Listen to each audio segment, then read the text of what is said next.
నిజామాబాద్ జిల్లాలో మాక్లూర్ గ్రామానికి సంబంధించిన ఎంటైర్ ఫ్యామిలీ 6 మెంబర్లను చంపి రాష్ట్రంలోనే సంచలనం సృష్టించినటువంటి కేసులో నేడు 2 కేసుల్లో తీర్పు రావడం జరిగింది. దాంట్లో ఇద్దరు పాప బాబు చైత్రక్ అనే చంపి మెండోరా పోలీస్ స్టేషన్లో కేసు బుక్ అయ్యి అది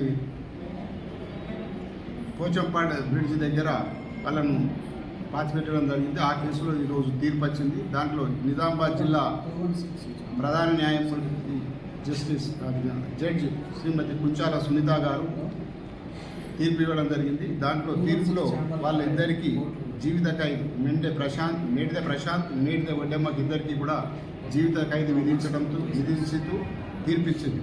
దాంతోపాటు జీవిత ఖైదుతో పాటు 2,000 రూపాయల జుర్మానా చెల్లించకపోతే మళ్ళీ 6 నెలలు జైలు శిక్ష, మళ్ళీ ప్రాపర్టీ కాజేయాలన్న ఉద్దేశంతో వాళ్ళు రిజిస్ట్రేషన్ చేసుకున్నందుకు 420 కింద 7 సంవత్సరాల జైలు శిక్ష, దాంట్లో కూడా మళ్ళీ 1,000 రూపాయల జుర్మానా కట్టకపోతే మళ్ళీ 3 నెలల జైలు శిక్ష విధించడం జరిగింది.